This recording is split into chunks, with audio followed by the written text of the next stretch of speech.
Hello and good morning to all of you. मैं आशा करती हूँ आप सब बिल्कुल ठीक होंगे और अच्छे से अपनी पढ़ाई कर रहे होंगे। फ्रेंड्स, आप सभी का स्वागत है हमारे channel current affairs by Ravi पे। ये है हमारी डेली करंट अफेयर्स की क्लासेस और यहाँ पर हम हर दिन मोस्ट इम्पॉर्टेंट टॉप 12 न्यूज़ को डिस्कस करते हैं along with the explanation and revision part. तो फ्रेंड्स, आज की क्लास में हम बात करने वाले हैं 20 फरवरी 2026 के 12 मोस्ट इम्पॉर्टेंट करंट अफेयर्स के बारे में।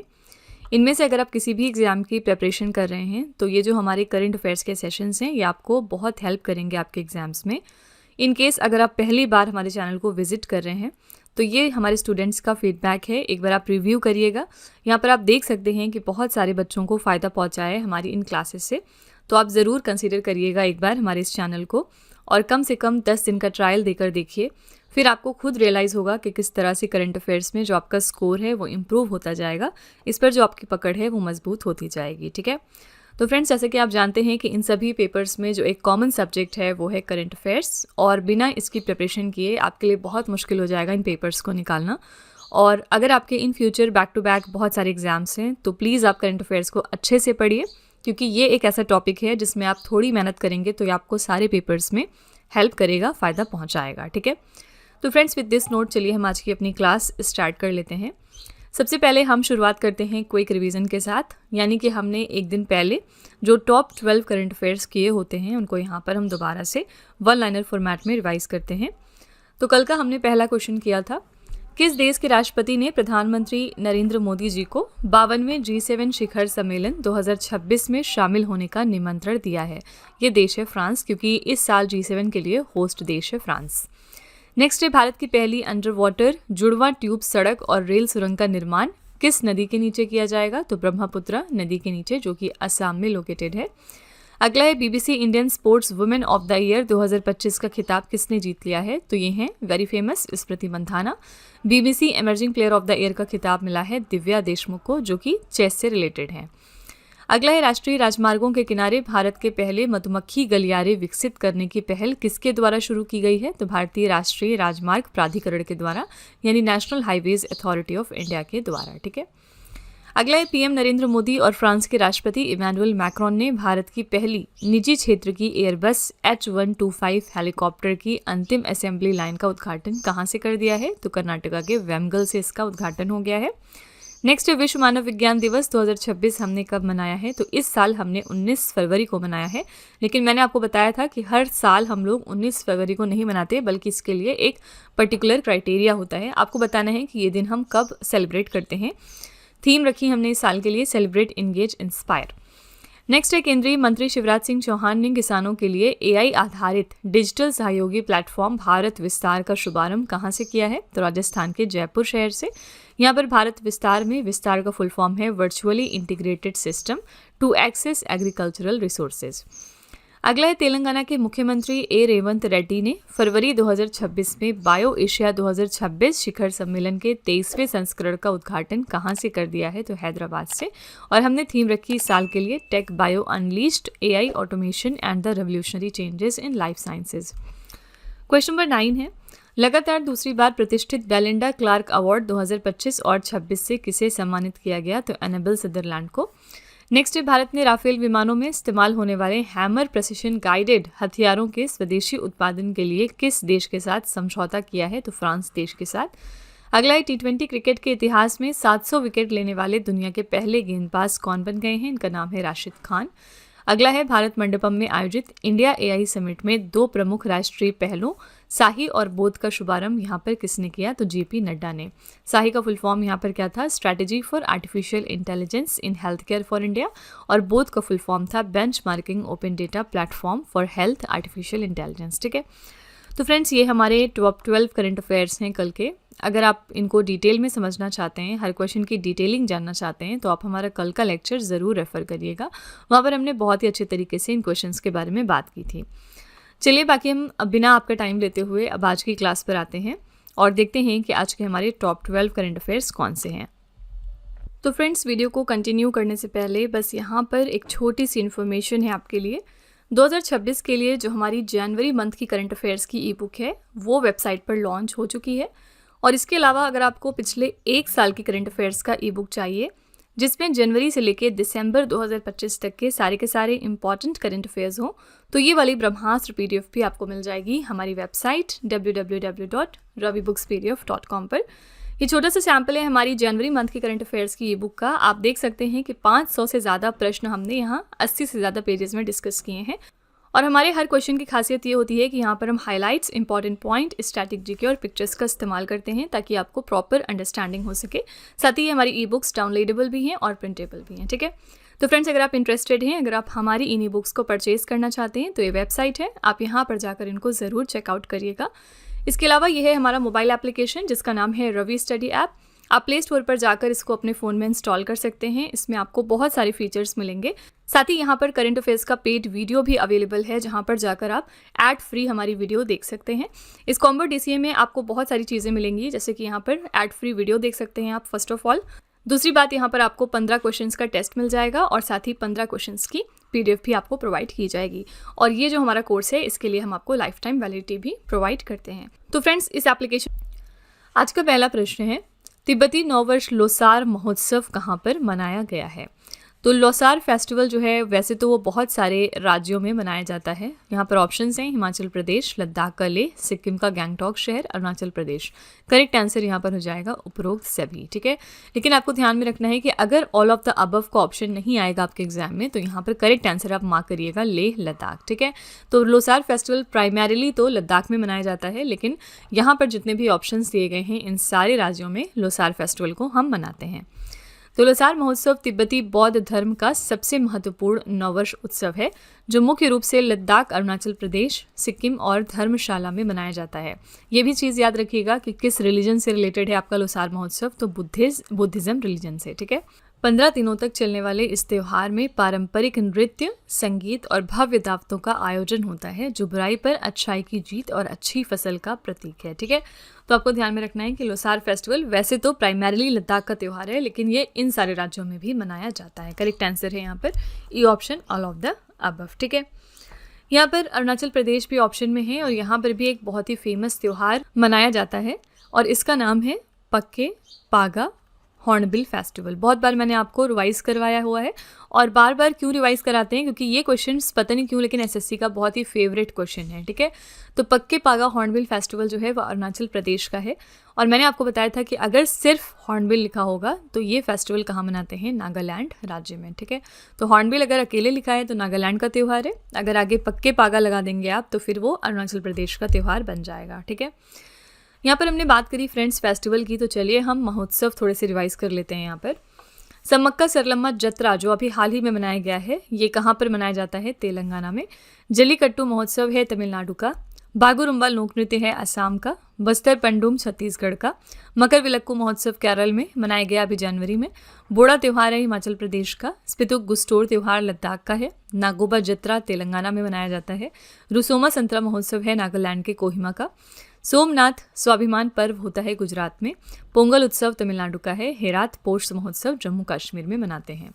इसके अलावा रोंगाली बिहू, जिसको आप बोहाग बिहू के नाम से भी जानते हैं, ये असम में मनाया गया। नुआखाई त्यौहार उड़ीसा का है। फूलदेई त्यौहार उत्तराखंड का। निंगोल चक्कौबा त्यौहार मणिपुर का। लोंगटे महोत्सव अरुणाचल प्रदेश का। थाई पुसम त्यौहार तमिलनाडु का। सिमालू महोत्सव असम में। कागेत नृत्य महोत्सव सिक्किम में। मकर विलक्कू उत्सव केरला में, यहाँ पे भी हमने देखा था मकर विलक्कू महोत्सव केरला का है। फ्लामिंगो फेस्टिवल आंध्र प्रदेश का है और गान नगाई महोत्सव मणिपुर राज्य का है, ठीक है। बेसिकली इधर वाली जो आपकी लिस्ट है, ये वाली जो लिस्ट है बेसिकली ये उन फेस्टिवल्स की है जो हाल फिलहाल मनाए गए हैं, ठीक है। और इधर वाली जो लिस्ट है आपकी, ये थोड़े से पुराने हैं और यहाँ से भी एग्जाम में क्वेश्चन पूछे जाते हैं, ठीक है। क्वेश्चन नंबर 2 है, फरवरी 2026 में किस राज्य ने ज्वारीय बाढ़ को राज्य विशिष्ट आपदा घोषित कर दिया है? तो टाइडल फ्लडिंग को किस राज्य ने डिक्लेयर किया है as a state specific disaster? Answer यहाँ पर हो जाएगा ए ऑप्शन, केरला राज्य, ठीक है। तो केरला ज्वारीय बाढ़ को राज्य विशिष्ट आपदा घोषित करने वाला भारत का पहला राज्य बन गया है। केरल सरकार ने समुद्र के स्तर में वृद्धि और उच्च ज्वार के कारण तटीय क्षेत्रों में होने वाली जलमग्नता के पीड़ितों को राहत प्रदान करने के लिए इसे राज्य आपदा प्रतिक्रिया कोष के तहत शामिल किया है। ठीक है, तो आपको ध्यान में रखना है कि केरला ने डिक्लेयर किया है टाइडल फ्लडिंग यानी ज्वारीय बाढ़ को एज अ राज्य विशिष्ट आपदा यानी कि state specific disaster. Fine, correct answer यहाँ पर हो जाएगा ए ऑप्शन केरला। अच्छा, यहाँ पर फ्लड की हम बात कर रहे हैं तो पिछले दिनों एक साइक्लोन बहुत ज़्यादा न्यूज़ में आया था और इसका नाम था साइक्लोन गिजानी। मैंने आपको बताया था कि इसने किस देश को हिट किया है, तो आंसर हो जाएगा मदागास्कर देश को। ठीक है, और ठीक साइक्लोन गिजानी के 10 दिन के पहले एक और साइक्लोन ने हिट किया था मदागास्कर देश को और ये था साइक्लोन फाइटिया। ठीक है, इन दोनों साइक्लोन्स के नाम याद रखिएगा, दोनों ही साइक्लोन्स ने मदागास्कर देश को हाल फिलहाल हिट किया है। क्वेश्चन नंबर 3 है, अफ्रीकी संघ का 39वां शिखर सम्मेलन 2026 कहाँ पर आयोजित हुआ है? ये 39th एडिशन है अफ्रीकन यूनियन समिट का इस साल और ये कहाँ पर हो रहा है? आंसर हो जाएगा ए ऑप्शन एथियोपिया देश में। तो ये सम्मेलन एथियोपिया की राजधानी अदीस अबाबा में स्थित अफ्रीकी संघ के मुख्यालय में आयोजित किया गया था। इस सम्मेलन के दौरान बुरुंडी के राष्ट्रपति एवरिस्ट नादेशिमिने को वर्ष 2026 के लिए अफ्रीकी संघ का नया अध्यक्ष चुना गया। ये आपका रिसेंट अपॉइंटमेंट का क्वेश्चन है, इसको ध्यान में रखिएगा। साथ ही दूसरी इंपॉर्टेंट बात ये याद रखिएगा कि एवरिस्ट नादेशिमिने कौन से देश को बिलोंग करते हैं, तो ये बुरुंडी को बिलोंग करते हैं। इस साल के लिए हमने थीम रखी सुरक्षित जल और स्वच्छता प्रणालियों की सतत उपलब्धता सुनिश्चित करना, यानी कि assuring sustainable water availability and safe sanitation systems to achieve the goals of agenda 2063। ठीक है, करेक्ट आंसर यहाँ पर हो जाएगा A option Ethiopia. Ethiopia host रहेगा 39th edition of African Union summit के लिए इस साल। एथियोपिया के बारे में हम और एक इम्पॉर्टेंट करंट अफेयर्स हम क्या जानते हैं, तो एथियोपिया जो है वो 2027 यानी कि अगले साल में होस्ट रहेगा COP32 के लिए। ठीक है, 2026 की बात करेंगे अगर इस साल की, तो COP31 होगा इस साल और कहाँ पर होगा? टर्की देश में। पहले ऑस्ट्रेलिया और टर्की के बीच में बिड चल रही थी, लेकिन फाइनली ये डिसाइड हुआ है कि COP31 टर्की में होगा। लास्ट ईयर यानी कि 2025 जो COP30 था वो कहाँ पर हुआ था? वो ब्राज़ील के शहर बेलेम में ऑर्गेनाइज किया गया था। ठीक है, तो इस तरह से आपको चीज़ों को फ्रेंड्स कनेक्ट और रिलेट करके याद रखना होता है। दूसरी इंपॉर्टेंट बात एथियोपिया के बारे में हम क्या जानते हैं, यहाँ का जो हाईएस्ट ऑनर था 2025 का, वो दिसंबर 2025 में किसको दिया गया है? हमारे प्राइम मिनिस्टर मोदी जी को। कोई भी अवार्ड अगर कोई देश हमारे प्राइम मिनिस्टर को देती है तो वो डेफिनेटली बहुत इंपॉर्टेंट है। और एथियोपिया के साथ साथ एक और देश कौन सा था जिसने दिसंबर 2025 में ये अवार्ड अपना प्राइम मिनिस्टर मोदी जी को दिया था? ये देश था ओमान। ठीक है, एथियोपिया और ओमान, इन दोनों देशों ने दिसंबर 2025 में अपना सिविलियन ऑनर जो होता है, इनका हाईएस्ट सिविलियन ऑनर, वो दिया है प्राइम मिनिस्टर मोदी जी को। तो फ्रेंड्स, ये तरीका होता है करंट अफेयर्स को रिलेट और कनेक्ट करने का। जो भी चीज़ें आप देख रहे हैं तुरंत आपको स्ट्राइक करना चाहिए कि इनके बारे में आप और क्या चीज़ें जानते हैं। ठीक है, क्वेश्चन नंबर 4 है, किस राज्य सरकार ने सरकारी नौकरियों में चाय जनजातियों के लिए 3% के आरक्षण को मंजूरी दे दी है? कौन सी स्टेट गवर्नमेंट है जिसने 3% का कोटा अप्रूव कर दिया है टी ट्राइब्स के लिए स्टेट गवर्नमेंट जॉब्स में? अब आंसर यहाँ पर हो जाएगा बी ऑप्शन असम राज्य। असम मंत्रिमंडल ने सरकारी नौकरियों में चाय बागान जनजातियों और आदिवासी समुदायों के लिए 3% आरक्षण की मंजूरी दे दी है। ये विशेष आरक्षण कक्षा 1 और कक्षा 2 के उच्च सरकारी पदों के लिए लागू किया गया है। ठीक है, तो कितने प्रतिशत आरक्षण दिया जा रहा है ये भी ध्यान में रखिएगा। ये 3% का कोटा है जो टी ट्राइब्स को मिलेगा आप सभी स्टेट गवर्नमेंट जॉब्स में असम राज्य में। ठीक है, अच्छा, जो असम राज्य है वो बहुत सारे अलग अलग स्कीम्स आजकल ला रहा है हमारे टी बेनिफिशरीज़ के लिए, और पिछले दिनों इन्होंने इसी स्तर पर एक स्कीम लॉन्च की थी जिसका नाम था मुख्यमंत्री एत्ती कोली दूती पात योजना। ठीक है, ये भी असम राज्य की स्कीम थी और इसमें भी जो टी ट्राइब्स हैं वही इसके बेनिफिशरीज़ हैं, जिसके अंतर्गत ये डिसाइड किया गया था कि इनको 5,000 रुपये का एक वन टाइम फाइनेंशियल ग्रांट पहुंचाया जाएगा उनको हेल्प करने के पर्पज़ से। ठीक है, तो टी गार्डनर्स के लिए ये स्कीम लॉन्च करी थी असम की सरकार ने। क्वेश्चन नंबर 5 है, पुरुष टी20 विश्व कप 2026 में शतक लगाने वाले सबसे कम उम्र के खिलाड़ी कौन बन गए हैं? मेंस टी20 वर्ल्ड कप 2026 में अब यंगेस्ट प्लेयर जो बने हैं, जिन्होंने सेंचुरी स्कोर की है, वो हैं मिस्टर युवराज सांबरा। सी ऑप्शन करेक्ट है। इनका पिक्चर आप यहाँ पर देख सकते हैं। कौन से देश के प्लेयर हैं ये ज़रूर ध्यान में आपको रखना है। तो कनाडा के ये सिर्फ 19 साल के खिलाड़ी हैं युवराज सांबरा। इन्होंने टी20 और वनडे दोनों प्रारूपों में विश्व कप में शतक लगाने वाले सबसे कम उम्र के पुरुष खिलाड़ी बनकर इतिहास रच दिया है। चेन्नई में न्यूजीलैंड के खिलाफ खेलते हुए युवराज सांबरा ने 19 साल और 141 दिन की उम्र में ये रिकॉर्ड बनाया है। ठीक है, करेक्ट आंसर यहाँ पर हो जाएगा सी ऑप्शन, युवराज सांबरा। देश आपको जरूर ध्यान में रखना है, ये कनाडा देश को बिलोंग करते हैं। ठीक है, ऑप्शंस में और क्या क्या है? पाथुम निसांका, ये जो है श्रीलंकन प्लेयर हैं। अहमद शहजाद, ये पाकिस्तानी प्लेयर हैं। और साहिबजादा फरहान, ये भी पाकिस्तानी प्लेयर हैं। ठीक है, क्वेश्चन नंबर 6 है, फरवरी 2026 में भारतीय सेना ने किस स्थान पर एकीकृत मारक क्षमता और युद्ध अभ्यास, जिसका नाम है अभ्यास वज्रघात, इसको आयोजित किया है? तो इंडियन आर्मी ने फर्स्ट ऑफ ऑल कंडक्ट किया है ये एक्सरसाइज, जिसका नाम है वज्रघाट। एग्जाम में हो सकता है सिर्फ इतना पूछ लिया जाए कि वज्रघाट नाम की एक्सरसाइज किसने कंडक्ट की है। ऑप्शन है आपके Indian Army, Indian Navy, Indian Coast Guard या फिर इंडियन एयरफोर्स। तो आपको टिक करना है इंडियन आर्मी। ठीक है, इस तरह के क्वेश्चन भी आपके एग्जाम में देखे गए हैं। एनीवेज, ये एक्सरसाइज इंडियन आर्मी ने कंडक्ट की है राजस्थान के जैसलमेर में। ए ऑप्शन यहाँ पर करेक्ट है। तो भारतीय सेना ने जैसलमेर के पोखरन फील्ड फायरिंग रेंज में सैन्य अभ्यास वज्रघाट आयोजित किया है। इस अभ्यास में K9 वज्र self propelled artillery gun system की रेगिस्तान युद्ध परिस्थितियों में संचालन तत्परता और युद्ध क्षमता का प्रदर्शन किया गया। अभ्यास का नेतृत्व किया है व्हाइट टाइगर डिवीजन ने। ठीक है, तो बस दो ही चीज़ें आपको ध्यान में रखनी है कि वज्रघाट नाम की एक्सरसाइज इंडियन आर्मी ने कंडक्ट की है और कहाँ से कंडक्ट की है, तो राजस्थान के जैसलमेर शहर से। ठीक है, एक्सरसाइज की यहाँ पर हम बात कर रहे हैं तो पिछले दिनों खंजर एक्सरसाइज कंडक्ट हुई है। और खंजर नाम की एक्सरसाइज कौन से दो देशों के बीच में होती है? इंडिया और किर्गिस्तान के बीच में। ये आपका फरवरी 2026 का करंट अफेयर्स है। ठीक है, तो इंडिया और किर्गिस्तान के बीच की एक्सरसाइज है और कहाँ पर ये ऑर्गेनाइज की गई, तो आपको ध्यान में रखना है। ये एक्सरसाइज हुई है असम के मीसामारी में। ठीक है, तो आपसे दो ही चीज़ें एक्सरसाइज के रिगार्डिंग पूछी जाती हैं, या तो वेन्यू पूछ लिया जाएगा कि कहाँ पर हुआ इस साल, या फिर दूसरी चीज़ कि एक्सरसाइज कौन से दो देशों के बीच में होती है। क्वेश्चन नंबर 7 है, किस राज्य या फिर केंद्र शासित प्रदेश ने भारत का पहला AI आधारित CM श्री स्कूल शिक्षा मॉडल लॉन्च किया है? ये इंडिया का पहला artificial intelligence based CM Shri school education model है और इसको लॉन्च किया है दिल्ली यूनियन टेरिटरी ने। बी ऑप्शन यहाँ पर करेक्ट है। इस पहल की शुरुआत दिल्ली की मुख्यमंत्री रेखा गुप्ता और केंद्रीय शिक्षा मंत्री धर्मेंद्र प्रधान द्वारा सरोजनी नगर स्थित CM श्री स्कूल के उद्घाटन के साथ की गई है। इस योजना के तहत 31 मार्च 2026 तक दिल्ली के सरकारी स्कूलों के 7000 क्लासरूम को AI सक्षम स्मार्ट क्लासरूम में तब्दील किया जाएगा। ठीक है, ये इसका पर्पज़ है। कहाँ पर लॉन्च किया गया है? तो B option, Delhi union territory में। ठीक है, दिल्ली की यहाँ पर हम बात करेंगे तो पिछले दिनों एक स्कीम लॉन्च की थी दिल्ली की सरकार ने, और ये भी आपको पता होनी चाहिए। इसका नाम था लखपति बिटिया योजना। नाम से ही पता चल रहा है किसके लिए है, हमारी फीमेल जो बच्चियां हैं उनके लिए है। और इसके अंतर्गत 56,000 रुपये का जो फाइनेंशियल हेल्प है वो दिया जाएगा हर लड़की को। लेकिन यहाँ पर लाइफ के डिफरेंट स्टेजेस में ये पैसा दिया जाएगा उनको। ठीक है, तो ओवरऑल पूरी लाइफ में उनको 56,000 रुपये प्रोवाइड किए जाएंगे। इसके अलावा यहाँ पर ऑपरेशन शस्त्र भी लॉन्च हुआ था पिछले दिनों। और ऑपरेशन शस्त्र का यहाँ पर पर्पज़ क्या था कि जो सोशल मीडिया पर लोग अपने वेपन्स वगैरह दिखाते हैं उस चीज़ को रोकना। ठीक है, वेपन्स दिखाकर जो सोशल मीडिया पर लोग अपना दबदबा बनाने की कोशिश करते हैं उस चीज़ को यहाँ पर रोकने की कोशिश की गई थी। तो ये दोनों चीज़ें आपकी दिल्ली से जुड़ी हुई हैं।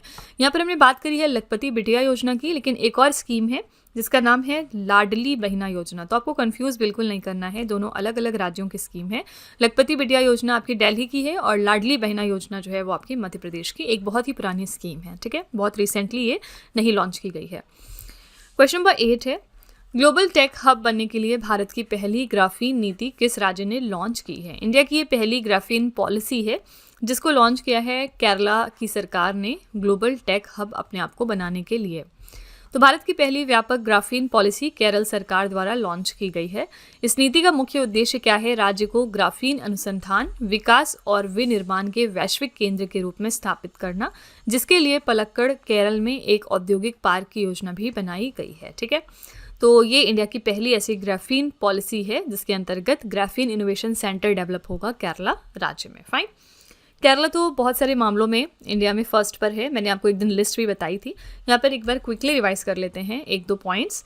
सबसे पहली बात ये कि नवंबर 2025 में केरला पहला राज्य बना था इंडिया का जिन्होंने अपने आप को एक्सट्रीम पावर्टी से मुक्त घोषित किया था, यानी कि ये एक्सट्रीम पावर्टी फ्री स्टेट बना था हमारा। ठीक है। इसके अलावा हाल ही में मतलब फरवरी 2026 में केरला पहला राज्य बना है जिन्होंने अडॉप्ट और इम्प्लीमेंट करने की कोशिश की है एक कॉम्प्रिहेंसिव अर्बन पॉलिसी। तो आपसे एग्जाम में पूछ सकते हैं कि अर्बन पॉलिसी को अडॉप्ट करने वाला पहला इंडिया का राज्य कौन सा बना है, तो ये है केरला। ठीक है। और भी बहुत सारे रीजंस हैं जिनकी वजह से केरला फर्स्ट पर आता है। आप उनको जानना चाहते हैं तो आप हमारे पुराने करंट अफेयर्स के लेक्चर्स रेफर करिएगा। एक दिन मैंने आपको बहुत ही डिटेल में इन सारे पॉइंट्स के बारे में बताया था।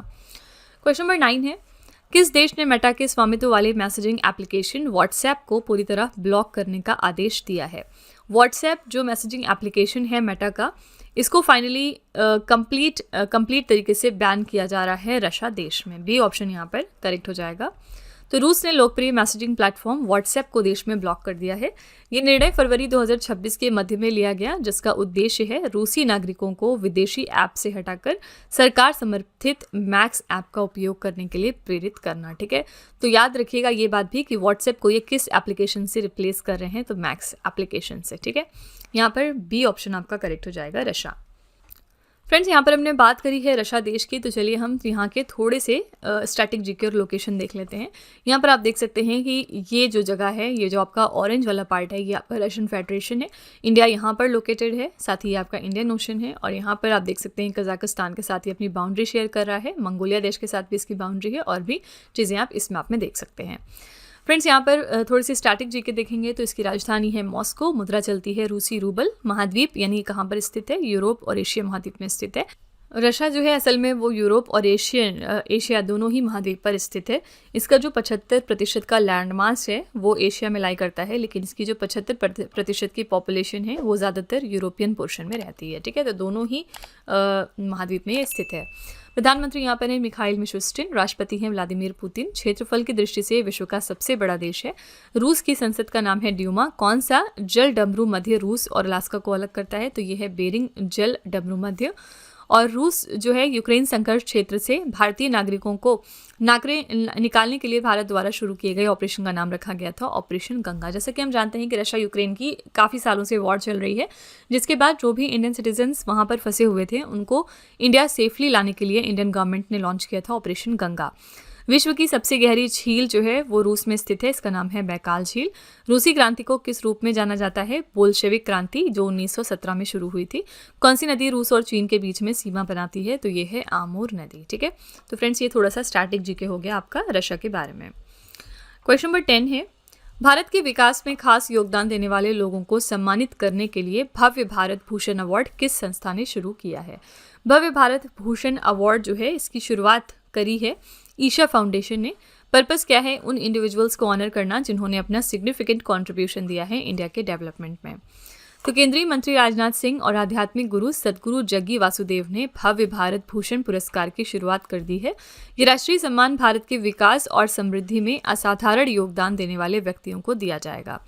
2026 के यहाँ पर अगर हम विनर्स की बात करेंगे तो अंतरिक्ष अनुसंधान के लिए नंबी नारायणा और एएस किरण कुमार, शास्त्रीय कलाओं में योगदान के लिए अलार मेलवल्ली और एन राजम को मिला, साहित्य के लिए विक्रम संपत को, खेल के लिए साइना नेहवाल को और ऑपरेशन सिंदूर के दौरान सेवा के लिए भारतीय सशस्त्र बलों को सम्मानित किया गया। ठीक है। तो यहाँ पर विनर्स के नाम थोड़े से पढ़ लीजिएगा, यहाँ से एग्जाम में क्वेश्चन आ सकता है। आंसर यहाँ पर हो जाएगा ईशा फाउंडेशन यानी कि सी ऑप्शन। ओके। यहाँ पर भव्य भारत भूषण अवार्ड की हमने बात करी है, तो भूषण से आपको तुरंत याद आना चाहिए कि जो 2025 का महाराष्ट्र भूषण अवार्ड था ये किसको दिया गया था। ये भी एसएससी का one of the favourite question है और ये दिया गया था राम सुतार को। और ये क्वेश्चन इसलिए भी पूछा जाएगा ज़्यादातर क्योंकि राम सुतार अब नहीं रहे हैं, दिसंबर 2025 में इनका निधन हो गया था। ठीक है। तो याद रखिएगा 2025 का महाराष्ट्र भूषण अवार्ड जो है वो महाराष्ट्र की सरकार ने दिया था राम सुतार को, जो कि इंडिया के बहुत ही फेमस डिज़ाइनर और स्कल्प्टर हैं। क्वेश्चन नंबर 11 है, राष्ट्रीय हरित अधिकरण किस स्थान पर 81,000 करोड़ रुपए के प्रस्तावित अंतर्राष्ट्रीय कंटेनर ट्रांसशिपमेंट टर्मिनल की मंजूरी दी है?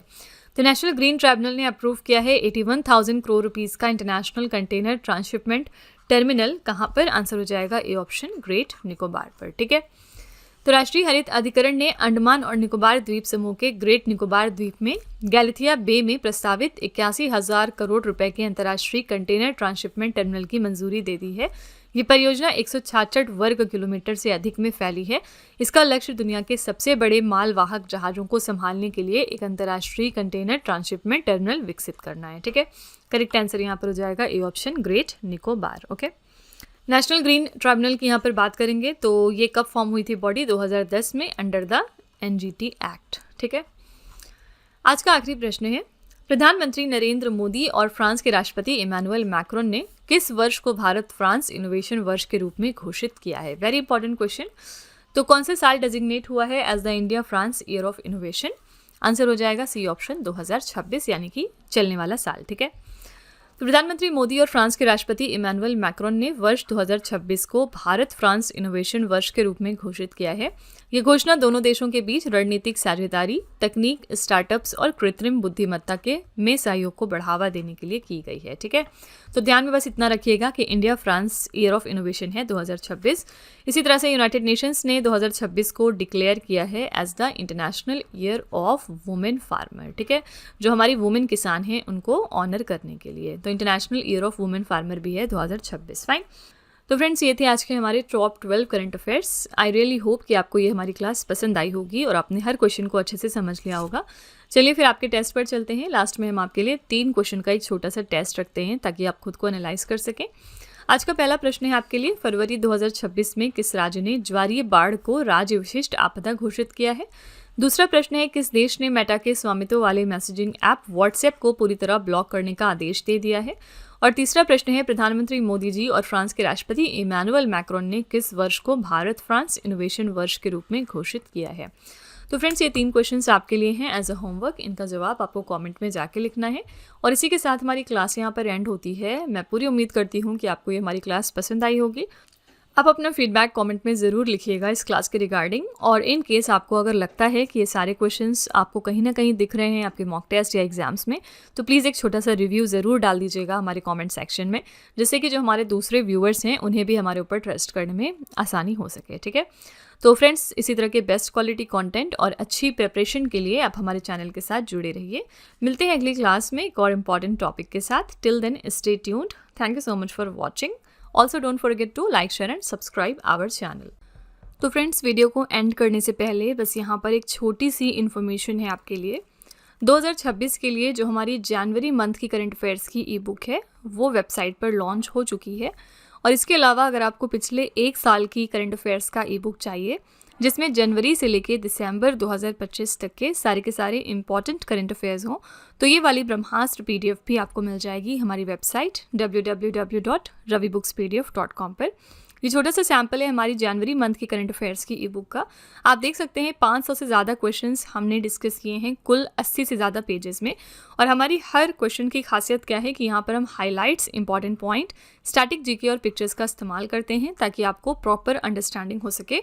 इन सारी ई बुक्स को आप डाउनलोड और प्रिंट भी करवा सकते हैं। ठीक है, तो फ्रेंड्स, अगर आप इंटरेस्टेड हैं, अगर आप हमारी ई बुक्स को परचेज करना चाहते हैं, तो ये वेबसाइट है, आप यहाँ पर जाकर इनको ज़रूर चेकआउट करिएगा।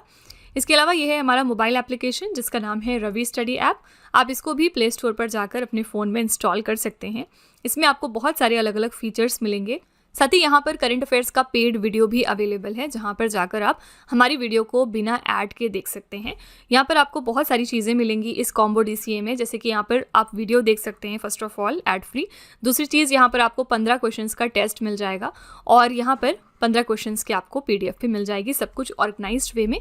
और इसके अलावा हम आपको लाइफ टाइम वैलिडिटी भी देते हैं इस कोर्स की। ठीक है, तो फ्रेंड्स, आप इस एप्लीकेशन को हमारे अपने फ़ोन में ज़रूर इंस्टॉल करिएगा। ये आपको आपकी प्रिपरेशन में बहुत हेल्प करेगा।